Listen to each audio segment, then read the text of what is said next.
Hi, I'm Tinny from Mini Bowl Design, and you guys have probably been wondering what I've been up to since I got back from my last backpacking trip, and I got quite a bit of stuff here for show and tell, so I thought since I got all my orders done for the day, I thought I'd just sit here and give you some idea of what the heck I've been doing.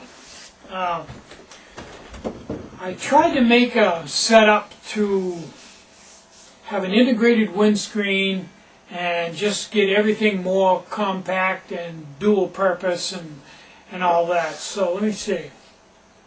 I started out with this one here, I think, which has a water tank in the bottom, and the reason it has a water tank in the bottom, that's a dual purpose thing. First is it keeps the cool fly that I'm using, keeps his feet wet. But even more importantly, I noticed that this stuff is also light, that if there's any wind it tends to tip over and blow away. So this water tank is really big, and you fill it full of water and it creates enough weight so that if you take the pot off this, it doesn't blow away on you. Now I originally had this windscreen right up to the top, and here's the point I wanted to make.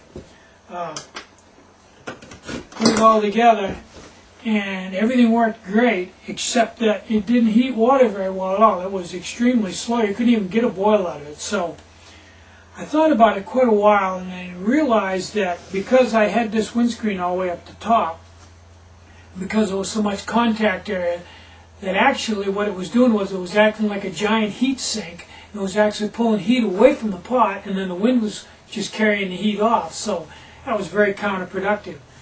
I've now moved that windscreen down 2 notches to get it so it's not in contact with the pot, and I'm up to my normal 12-15 minute boil time for a cool fly. But in the interim of doing that, I built this one with the windscreen all the way to the top, but then I built it oversized and put some standoffs inside of it so that the pot sets 1/4 inch out from the pot all the way around. It has fingers to hold it in just the right place.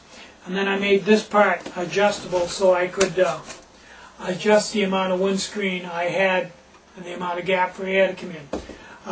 That worked real good. I was using that with a Mini Atomic and getting the boil time out in the wind of like 5.5 minutes. But I was using it with an auxiliary windscreen, so it actually you had 2 windscreens. And I found out from that probably half of the slow boil time is caused by the wind and breeze carrying off your heat. So the more windscreens you have, it seems, until you get redundant or just too heavy, the more windscreens you have, the faster it tends to boil. That's a big part of it. Now let's see, what else have I got here? This was also designed to be a standalone with no case or anything, just eat right out of the pot, and that's the whole thing right there. Okay, and that generated a thought on yet another windscreen. And this is kind of a, I think you call it a Kelly kettle or something like that, where it has a water tank in the middle and then has a jacket all the way around it for the heat to go in here and go all the way up around the whole surface of the inner chamber and come out the top.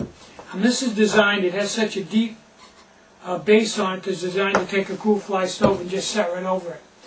I found out by doing this that actually it didn't work very well at all, because I had so much surface area on the outside that once again it acted like a giant heat sink and was carrying all my heat off and introducing it to the outside air. So that was actually an education, but not very successful.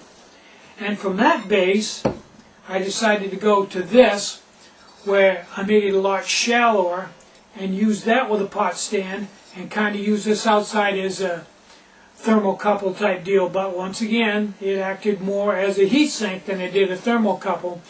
And I learned that in order for it to transfer heat to the pot, it can't be on the outside. It has to actually be right in towards the center, and then have a windscreen on the outside to keep the air from carrying the heat away, which I'm working on. And that generated yet another one, which didn't work that well either, but I pressed it up. I pressed the can right up to the side, so it actually, I noticed it made the pot quite a bit stiffer. So from there, I took that design, and after I slid this outer pot right up over the inner pot, so I actually had a double wall halfway up the stove, wrapped it with wick, and then trimmed off the slip on the bottom and hot roll crimped it in place. Okay, now we're getting somewhere. Now I've actually designed something that actually has some value. This is a Foster's can with a double wall. So underneath this wick there's 2 layers of aluminum instead of 1, which stops right here and stops right here. That's a good solid pot, and that was my biggest problem with the Fosters, is they don't have the rigidity of the Heineken, but this one does. This one is good and solid, added very little weight, and what I like about the Fosters is you can put your windscreen right over the top of it. So this is kind of my super pot here. This is my own personal pot.